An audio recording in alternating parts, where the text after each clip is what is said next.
Alex, I spent the first 10 years of my life as a maker basically living inside a flour mill. Everything I owned, my truck, my dog, my eyebrows, was coated in a fine layer of white oak silt. I used to think a clean shop was just a myth people told to sell magazines. I've seen the photos, Tiger. You looked like a Victorian ghost who'd lost a fight with a bag of powdered sugar. But honestly, for most of us starting out, dust collection feels like the adulting of woodworking. It's expensive, it's loud, and it doesn't actually help you cut a straighter tenon. It's the least sexy part of the craft, no doubt. It's hard to get your pulse jumping over a plastic hose when there's a new Japanese handsaw calling your name. But here's the cold truth. That fine stuff you can't even see, the 10-micron ghosts, they stay airborne for 30 minutes or more after the tool stops. While you're sitting there admiring your work, you're breathing in a desert storm. Which is exactly why we're doing this deep dive. Because just buy a shop vac is the advice everyone gets, but it's rarely the whole story. Most folks start with the shop vac because it's the gateway drug of suction. And for a sander or a biscuit joiner, it's the king. It's got static pressure, which is just a fancy way of saying it's got a lot of tug through a tiny straw. But you try to hook that up to a 13-inch thickness planer, it's like trying to drain a swimming pool with a cocktail stirrer. I remember the first time I tried that, I thought the vacuum was broken. It filled up in about 4 seconds, and the filter looked like it had been dipped in concrete. We've all been there. The shop vac is built for high pressure, low volume. A planer or a table saw needs high volume, low pressure. Those machines are throwing out shovels of wood at a time. You need a big 4-inch pipe and a motor that moves a hurricane's worth of air, not just a sharp whistle of a breeze. If you are going to stick with the vac for a while, though, you've got to stop feeding it directly. You need a middleman.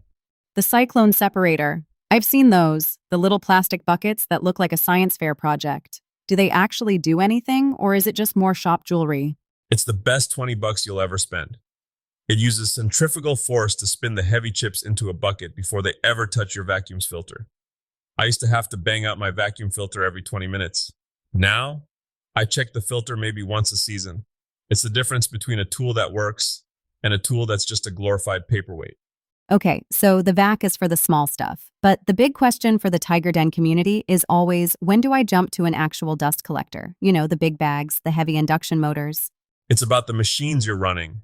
If you've graduated to a stationary jointer or a cabinet saw, you're officially in the Big Air Club. Those machines have 4-inch ports for a reason. And that's where people get intimidated.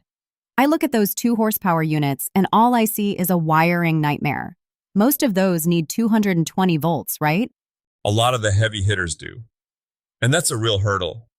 If you're working out of a rented garage with one circuit that trips if you look at the toaster wrong, a 220-volt Cyclone isn't in the cards.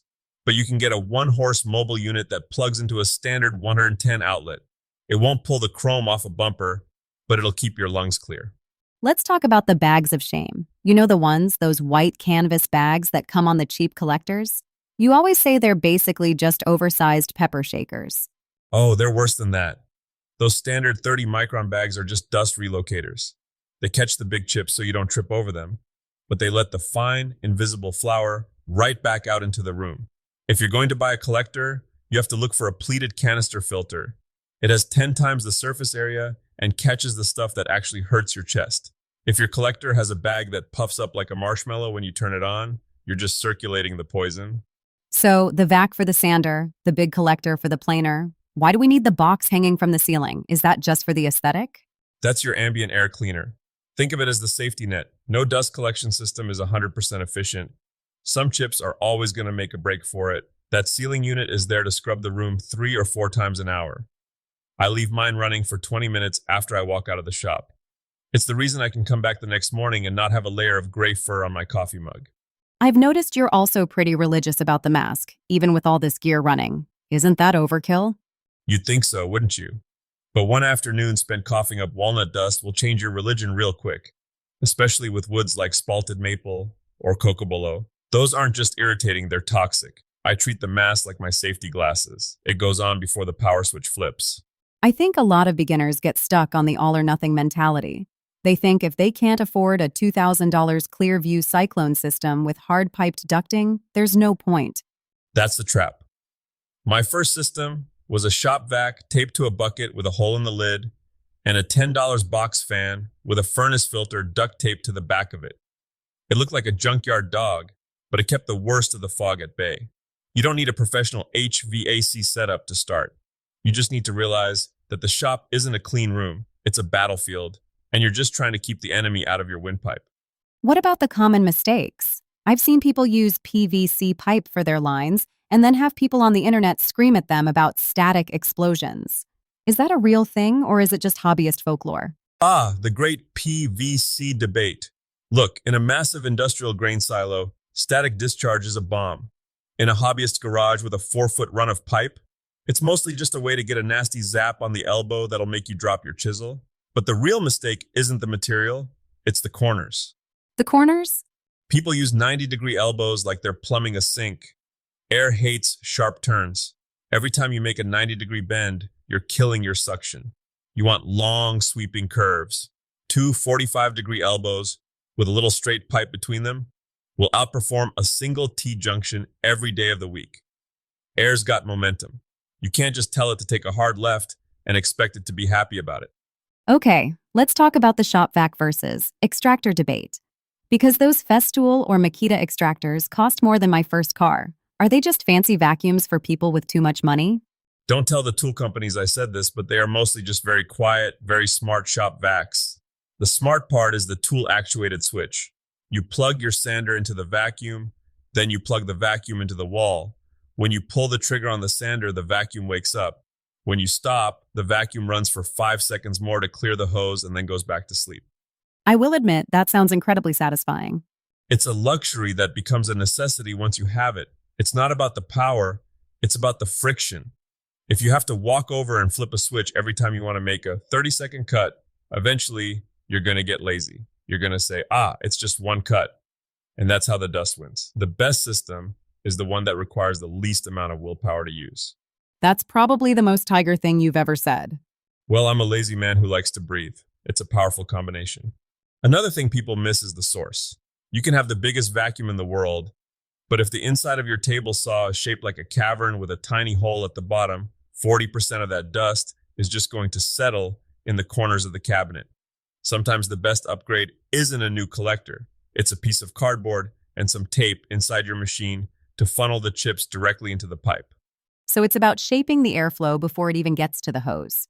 Exactly. Dust collection is like a conversation. You have to listen to where the machine wants to throw the chips. My old band saw used to spit dust right in my face until I realized the port was poorly placed.